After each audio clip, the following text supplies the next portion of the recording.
Crea en mí, oh Dios, un corazón limpio y renueva un espíritu recto dentro de mí.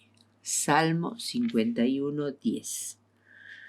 Nuestra lección nos dice que el verdadero descanso tiene un costo.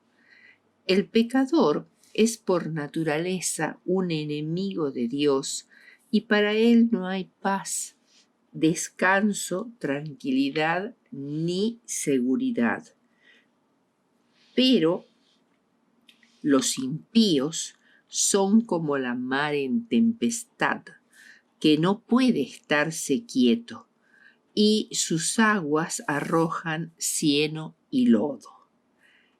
Antes de la justificación, el pecador vive en un estado de enemistad con Dios, como lo demuestra su rebelión contra la autoridad de Dios y la transgresión de sus leyes.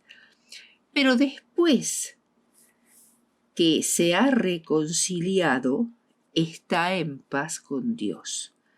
Antes, en su conciencia, solo había temor y desasosiego. Pero después que sus pecados son perdonados, alberga paz en su corazón, pues comprende que ha sido eliminada su culpabilidad.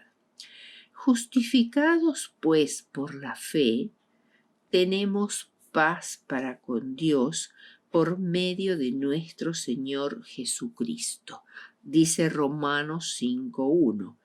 Pero Dios no tan solo perdona, también reconcilia, nos pone en armonía con Él, nos trata como si nunca hubiésemos pecado, nos invita a disfrutar de una comunión con Jesús que nos inspira valor para el futuro y un ejemplo a quien imitar. Crea un corazón limpio y renueva un espíritu recto dentro de él. Pero todos estos dones maravillosos de la justificación, la paz, la reconciliación, el descanso para nuestro torturado corazón, tienen un costo muy alto, exorbitante, que Cristo ha pagado en la cruz del Calvario. Isaías 53:5 dice: mas Él, refiriéndose a Cristo, herido fue por nuestras rebeliones, molido por nuestros pecados. El castigo de nuestra paz fue sobre Él, y por su llaga fuimos nosotros curados. Siglos antes de la crucifixión, la palabra de Dios había predicho el terrible costo de nuestra paz y descanso. En el Salmo 22, 16 al 18, se nos dice: porque perros me han rodeado, me ha cercado una cuadrilla de malignos. Horadaron mis manos y mis pies, contar puedo todos mis huesos. Ellos miran, considéranme, partieron entre sí mis vestidos y sobre mis ropas echaron suertes. Y el Salmo 69, los versículos 20 y 21, continúa: la afrenta ha quebrantado mi corazón, y estoy acongojado, y esperé quien se compadeciese de mí, y no lo hubo, y consoladores, y ninguno hallé.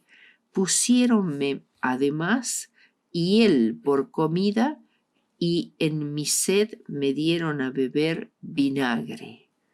Sálvame, oh Dios, porque las aguas han entrado hasta el alma. Estoy hundido en cieno profundo, donde no puedo hacer pie. He venido a abismos de aguas. La corriente me ha anegado. Se han hecho poderosos mis enemigos, los que me destruyen sin tener un porqué, y he de pagar lo que no robé. Salmo 69, 1, 2 y 4. El inmaculado Hijo de Dios pendía de la cruz. Su carne estaba lacerada por los azotes, sus manos clavadas en el madero, lo mismo que sus pies, y su cabeza real estaba herida por la corona de espinas. Y todo lo que sufrió, las gotas de sangre que cayeron de su cabeza, sus manos y sus pies, la agonía que torturó su cuerpo y la inefable angustia que llevó su alma a ocultarse del rostro del Padre, habla a cada hijo de la humanidad y declara: por ti consiente el Hijo de Dios en llevar esta carga de culpabilidad. Por ti saquea el dominio de la muerte y abre las puertas del paraíso. ¿Quién puede calcular el costo de nuestra paz? Veamos ahora el pecado de David, que nos sirve maravillosamente para comprender lo que ha costado nuestra paz y cómo ha tratado Dios con el pecador. Primero vamos a hablar de las circunstancias favorecedoras. En primer lugar, el espíritu de confianza propia y de ensalzamiento de sí mismo fue el que preparó la caída de David. La adulación y las sutiles seducciones del poder y del lujo lo afectaron. También las relaciones con las naciones vecinas ejercieron su influencia maléfica. Según las costumbres que prevalecían entre los soberanos orientales de entonces, los crímenes que no se toleraban en los súbditos quedaban impunes cuando se trataba del rey. El monarca no estaba obligado a ejercer el mismo dominio de sí que el súbdito. Todo esto tendía a aminorar en David el sentido de la perversidad excesiva del pecado. En segundo lugar, antes que terminara la guerra con los amonitas, David regresó a Jerusalén, dejando la dirección del ejército a su capitán Joab. Sometidos ya los sirios, que estaban aliados con los amonitas, la completa caída de estos últimos parecía segura. Solo faltaba que cayera la capital, Rabá, pero era necesario un prolongado asedio para provocar la sumisión final. En tercer lugar, parecía que ya estaban sometidos a él todos sus enemigos. Sus cofres rebosaban del tributo que afluía de los enemigos derrotados. Estaba en un momento de triunfo, de paz, de tranquilidad, de ocio. Sin embargo, David, sin saberlo, estaba en un momento de peligro máximo. Había olvidado, trágicamente David, que había un enemigo mayor que los hombres.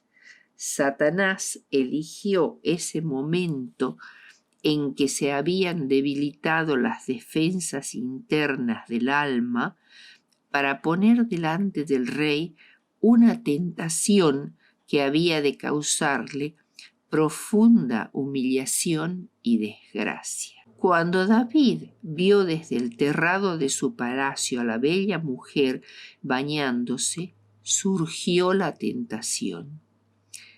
Y sin resistirla, ni acudir a Dios, preguntó por ella, lo cual era algo totalmente inapropiado.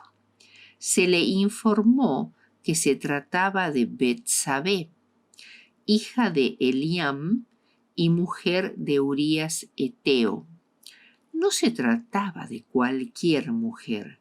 Su padre era uno de los hombres valientes del ejército de David, según la lista de 2 de Samuel 23.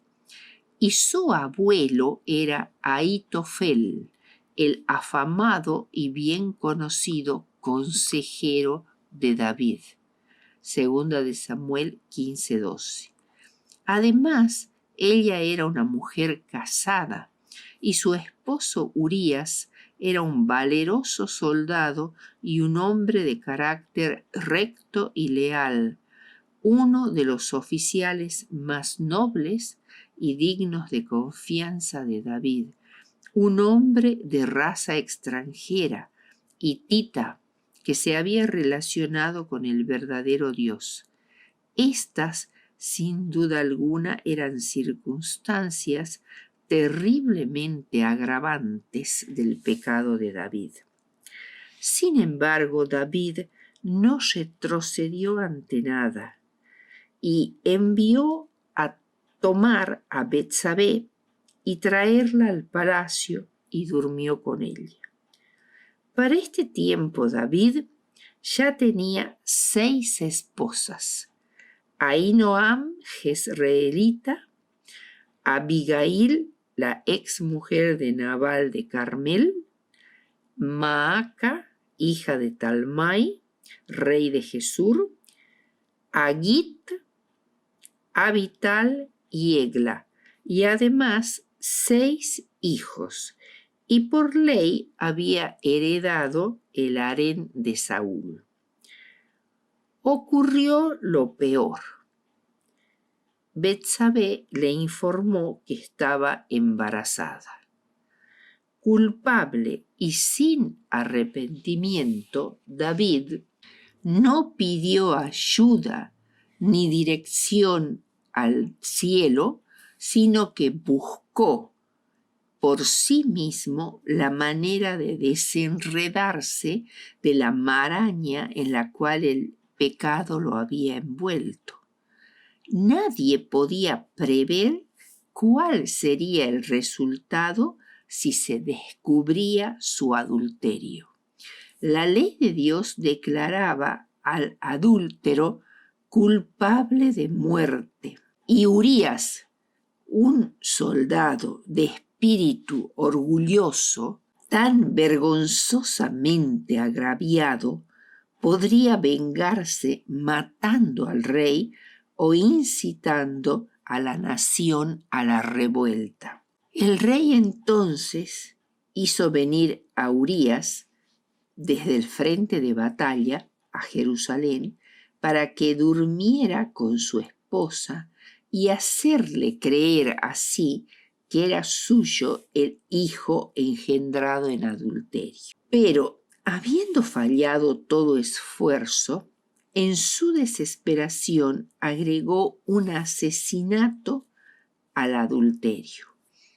Ordenó a Joab, su capitán, que pusiera a Urías en la puerta de la ciudad que estaban sitiando, Rabá, el lugar más peligroso, y que lo desampararan para que lo mataran los amonitas. David pensó que si Urías era muerto por la mano de sus enemigos en el campo de batalla, la culpa de su muerte no podría atribuirse a las maquinaciones del rey, y entonces Betsabé quedaba libre para ser la esposa del rey, y así él conservaría su honor. Veamos ahora que todo esto trajo un cambio notable en el carácter de David. En 2 de Samuel 11:27 dice algo muy serio: mas esto que había hecho fue desagradable ante los ojos de Jehová. Un gran cambio se había producido en David. No era el mismo que cuando huía de Saúl rehusó levantar su mano contra el ungido de Jehová. El pecado le había cauterizado la conciencia al pasar del adulterio al engaño y al asesinato, y ahora parecía que aún esperaba que se le permitiera cosechar la recompensa de sus iniquidades sin un reproche divino. Pasó aproximadamente un año en esa condición sin sentir culpabilidad ni remordimientos, y aun cuando había sospechas y comentarios en el palacio, David parecía tener anestesiada su conciencia. Esto es solo una parte de los efectos desastrosos del pecado. Hasta entonces, la foja de servicios de David como soberano había sido tal que pocos monarcas la tuvieron jamás igual. Se nos dice que hacía David derecho y justicia a todo su pueblo. Segunda de Samuel 8:15. Su integridad le había ganado la lealtad de toda la nación.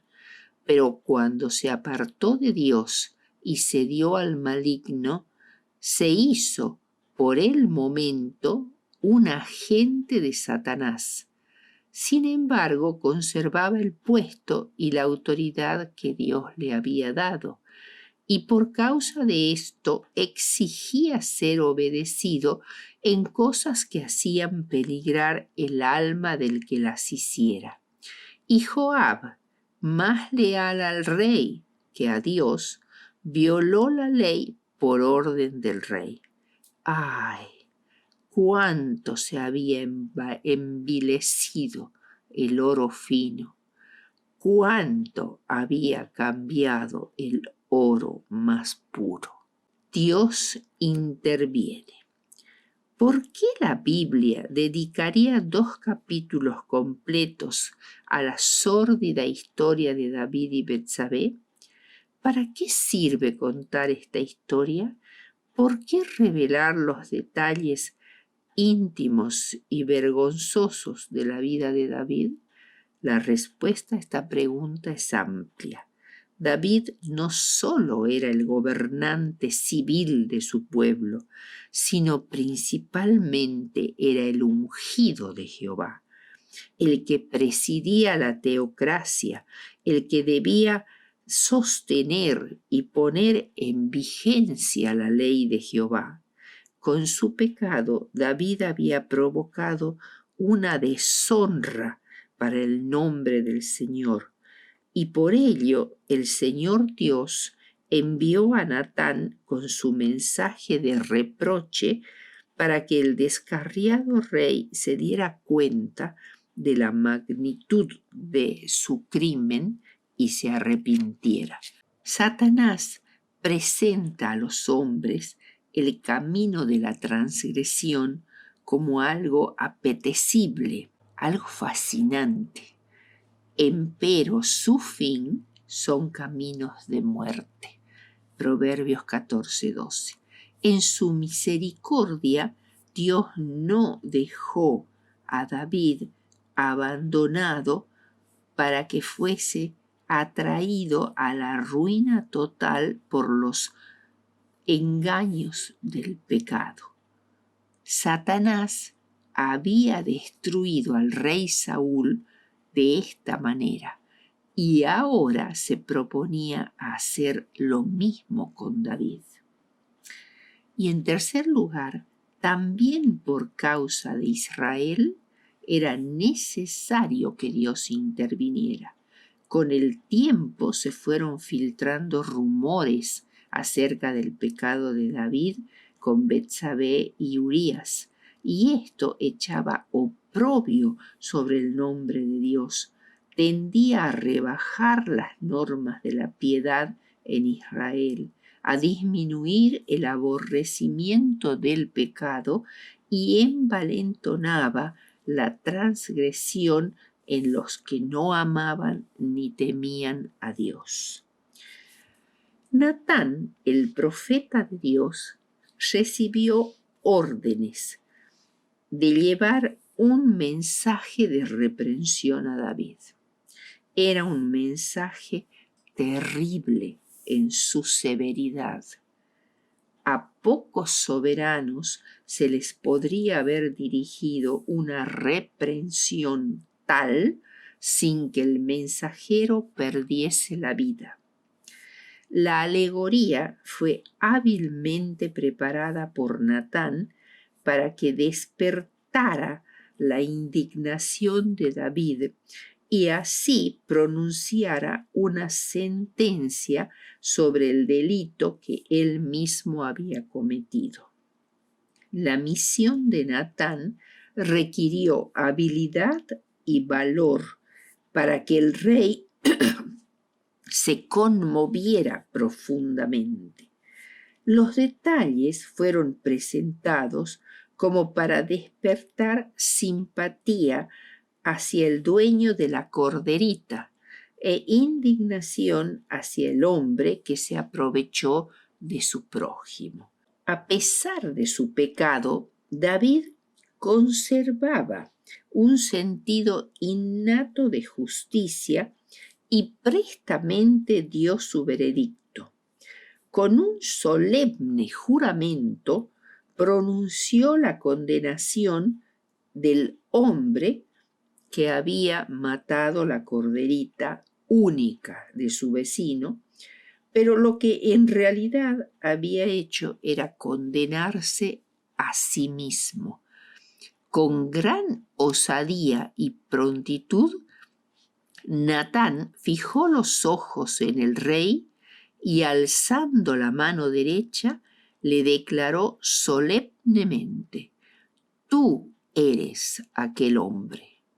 ¿Por qué, pues, tuviste en poco la palabra de Jehová, haciendo lo malo delante de sus ojos?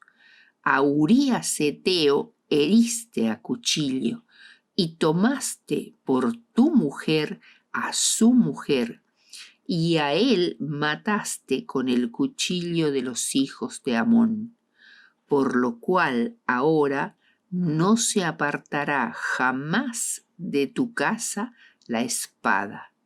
Yo levantaré sobre ti el mal de tu misma casa y tomaré tus mujeres delante de tus ojos y las daré a tu prójimo, porque tú lo hiciste en secreto, mas yo haré esto delante de todo Israel y delante del sol».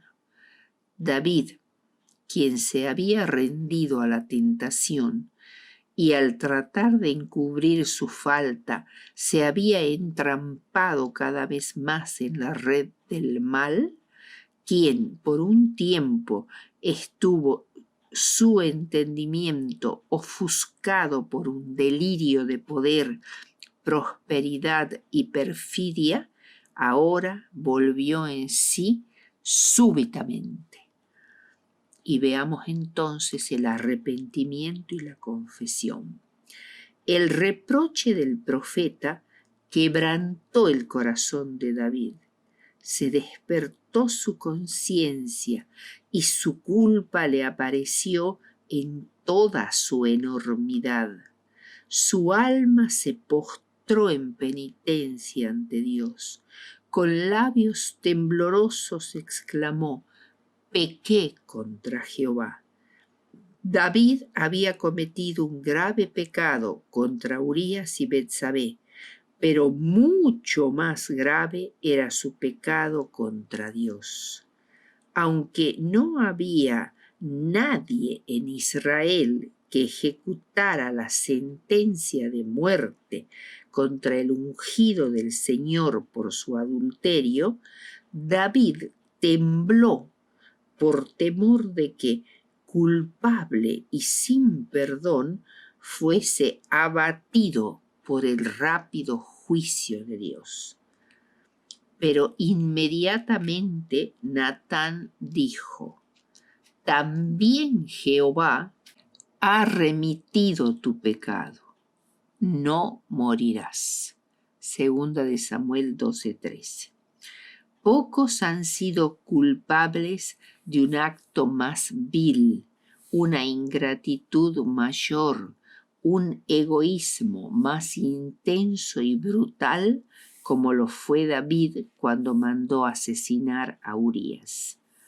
Sin embargo, cuando reconoció sinceramente su pecado, el Señor prontamente le concedió el perdón y lo restauró a la gracia divina. El arrepentimiento implica un cambio en la actitud básica del pecador para con el pecado.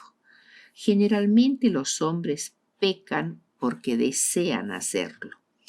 Esto hace difícil que sientan pesar por un pecado que han planeado y llevado a cabo de propósito.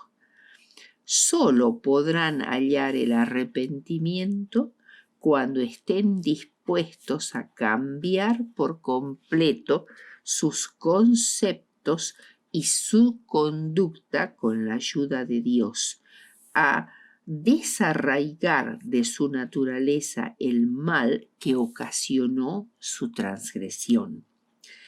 El Salmo 51, escrito por David después de cometer su gran pecado con Betsabé, en la angustia del remordimiento y la repugnancia de sí mismo, es una expresión de su arrepentimiento cuando le llegó el mensaje de reprensión de parte de Dios.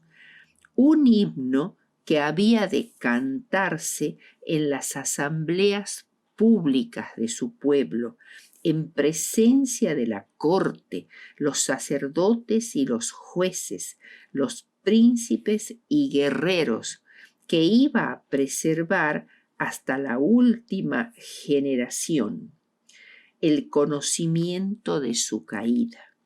El arrepentimiento de David fue sincero y profundo. No hizo ningún esfuerzo para aminorar su crimen ni justificarse a sí mismo. Vio la depravación de su alma y aborreció su pecado. Ten piedad de mí, oh Dios, conforme a tu misericordia, conforme a la multitud de mis rebeliones. Lávame más y más de mi pecado, porque yo reconozco mis rebeliones. Purifícame con hisopo y seré limpio. Lávame y seré emblanquecido más que la nieve. Hazme oír gozo y alegría, y se recrearán los huesos que has abatido.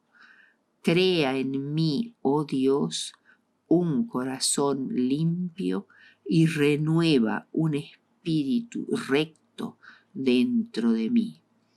Todo esto fue posible.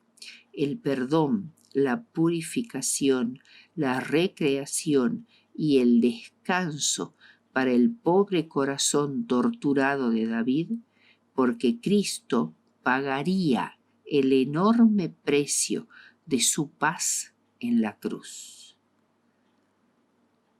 Pero sin embargo, David debía pagar los 4 tantos por la cordera de la parábola. Aunque David se arrepintió de su pecado y fue perdonado y aceptado por el Señor, cosechó la funesta mies de la siembra que él mismo había sembrado. Los juicios que cayeron sobre él y su casa atestiguan cuánto aborrece Dios al pecado, no al pecador. Hasta entonces, Dios en su providencia había protegido a David de todas las conspiraciones de sus enemigos y se había ejercido poder para refrenar a Saúl. Pero la transgresión de David había cambiado su relación con Dios. En ninguna forma podía el Señor sancionar la iniquidad. No podía ejercitar su poder para proteger a David de los resultados de su pecado, como lo había protegido de la enemistad de Saúl. El primer tanto fue la muerte de un inocente. Natán, después de anunciar que el pecado que había cometido había sido perdonado y que David no moriría, añadió: «Mas, por cuanto con este asunto hiciste blasfemar a los enemigos de Jehová, el hijo que te ha nacido ciertamente morirá». Y Jehová hirió al niño que la mujer de Urías había dado a David y enfermó gravemente. Segunda de Samuel 12, 13, 14 y 15. David había pronunciado la sentencia: «El que tal hizo es digno de muerte». Segunda de Samuel 12, 5. Debido a su propia sentencia, David era quien debía morir, pero en lugar de esto, Dios decretó que muriera el hijo de su pecado. Esto sucedió porque la justicia debía mantenerse. La sentencia de muerte fue transferida a su hijo porque la muerte del niño, como parte de su castigo, le resultaba más amargo que su propia muerte.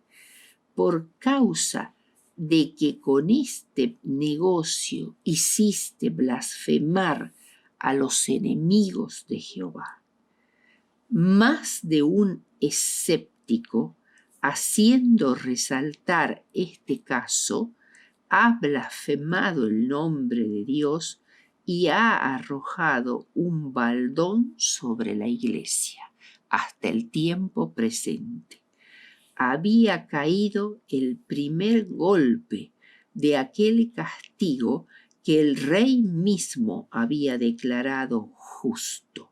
Se resalta el hecho de que ese pequeño niño era inocente, pero se olvida que Urías también era inocente y murió cruelmente por la conspiración del rey. Dios permite que el pecado traiga sus funestas consecuencias para que comprendamos lo que es el pecado, cuán destructivo es y cuán serio es menospreciar a Dios. El camino de los transgresores es duro. El segundo tanto. David sufrió un gran cambio a partir de este episodio tan doloroso y vergonzante en su vida. Se sentía humillado ante sus súbditos. Su influencia sufrió menoscabo. En su propia casa se debilitó su autoridad y derecho a que sus hijos lo respetasen y obedeciesen. Cierto sentido de culpabilidad le hacía guardar silencio cuando debiera haber condenado el pecado y debilitaba su brazo para ejecutar justicia en su familia. Su mal ejemplo influyó en sus hijos y Dios no quiso intervenir para evitar los resultados. Permitió que las cosas siguieran su curso natural y así David fue castigado severamente. Este segundo tanto se dio cuando David dejó pasar el crimen vergonzoso de Amnón, su hijo primogénito, que había violado a su media hermana Tamar, sin castigarlo ni reprenderlo. Durante 2 largos años, Absalón, hermano carnal de Tamar y su protector natural, ocultó su propósito de venganza solo para dar un golpe más certero al fin.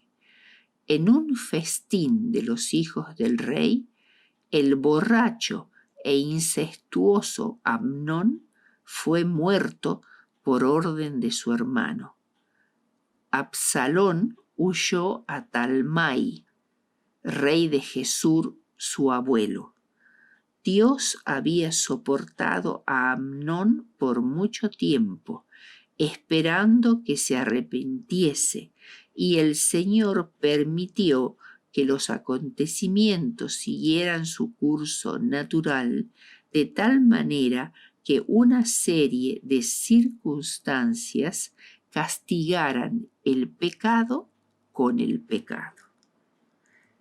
El tercer tanto, la rebelión y la muerte de Absalón.